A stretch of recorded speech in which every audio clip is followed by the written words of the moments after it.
welcome to another edition of the VOD Weekly News Recap. I am Aidan Jai. Good evening. The Children National Assembly of the Gambia has urged the Gambia government to fulfill its commitments to take actions for child rights now once and for all.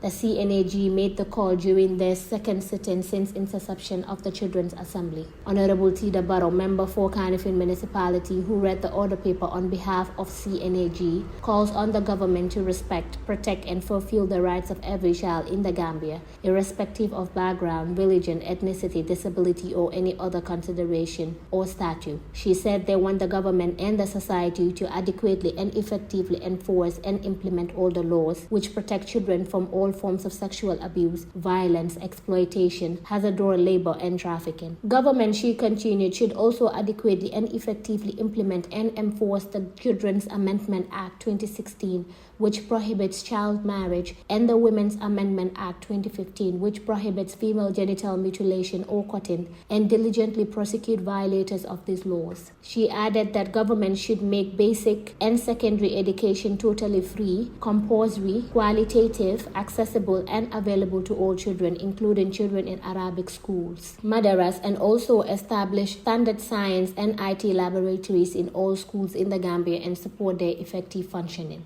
Government should also provide adequate school buses in all the region of the Gambia, particularly for rural Gambia, she stated. Children National Assembly of the Gambia is a child-led, non-statutory body established by the government of the Gambia through the Gambia National Assembly and the National Youth Council in partnership with UNICEF, the Gambia, Ministry of Gender, Children and Social Welfare, Child Protection Alliance, Child Fund the Gambia, and the National Youth Parliament, with the ultimate aim to promote and advocate for the rights of all children as enshrined in the Convention on the Rights of the Child, the African Charter on the Rights and Welfare of the Child, and all other legal instruments pertaining to the promotion, protection, and development of children in the Gambia.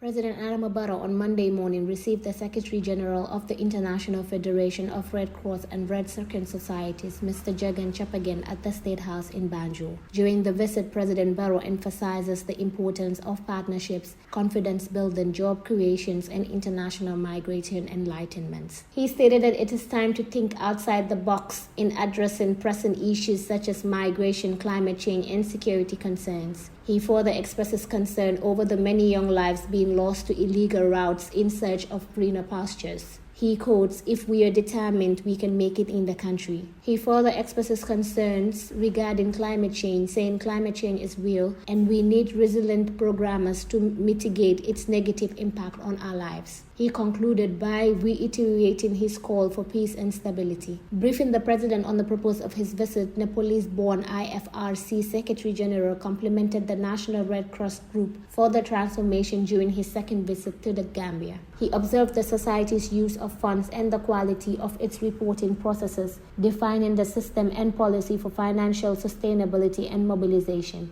SG Chapagan identifies 5 critical areas of the Red Cross Society's interventions across over 100 projects, responding to crisis, supporting communities to build resilient migration, climate change, gender and inclusive programming. He says migration is politically sensitive and divisive. He also hailed the positive partnership the GRCS enjoys with the Gambia government.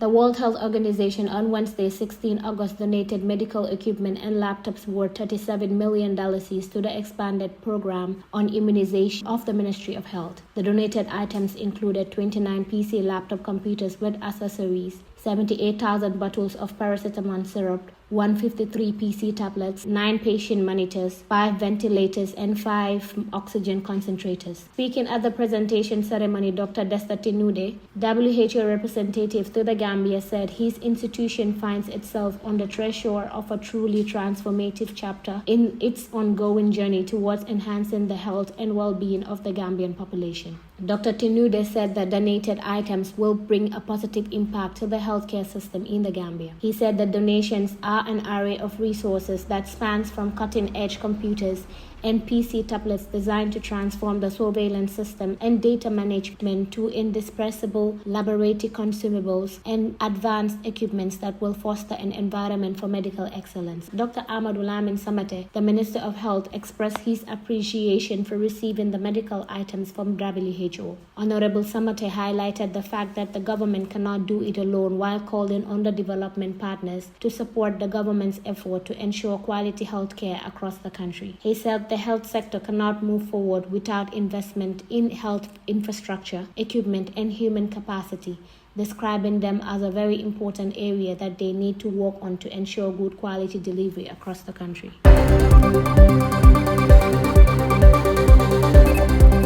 In the quest to promoting and boosting domestic tourism in the nation, the Gambia Tourism Board on Tuesday ended a 2-day domestic tourism promotion tour, an educational tour which began with a bike trip from Bardala Park to the African Princess Hotel. According to Fode Ba, officer in charge of the marketing department at the Gambia Tourism Board, said as part of their tourism policy and strategy for 2021 to 2031, it is significant to engage influencers and journalists to have a direct experience to help in the pursuit of promoting domestic tourism to reach the destination. However, the tour included various journalists, artists, social media influencers, and current Miss Gambia, Miss Glorious Hadija Tunjai, who are believed could play pivotal roles in promoting domestic tourism in the Gambia.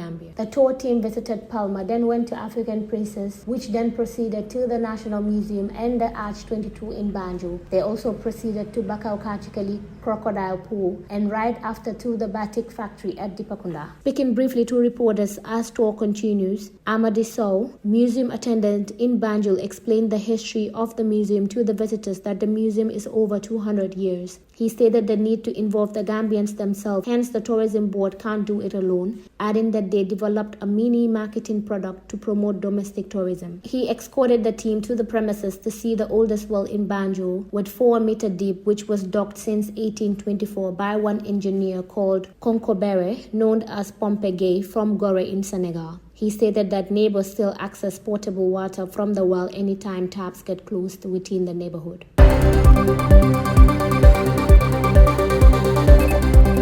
Political party leaders have resumed constitutional reform process dialogue with a view to reintroducing the 2020 draft constitution. The meeting was organized by the International Institute for Democracy and Electoral Assistance and was chaired by the former United Nations Special Representative of the Secretary General for West and the Sahel, Mohamed Ib Chambers, who also served as eminent person. The top Ghanaian diplomat praised the political leaders for showing interest in the important discussion. According to him, there are few contentious issues that require consensus among party leaders for a way forward. Opposition leader and Secretary General of the United Democratic Party (UDP), Usainu Dabo, revealed that his party is committed to relaunching the constitutional reform process with a view to reintroducing the draft constitution to Parliament. Halifa Saleh, leader of the People's Democratic Organization for Independence and Socialism (PDOIS), welcomes the idea but raises concerns about the methodology. Executive member of the National People's Party (NPP) Sidin Jai also reiterated his party's commitment to the cause. Also in attendance were representatives from Gambia Democratic Congress (GDC), Alliance for Patriotic Reorientation and Construction (APRC), and a host of others. That's all we have for you today. Until we come your way again, I'm Aidan Jai on the VOD.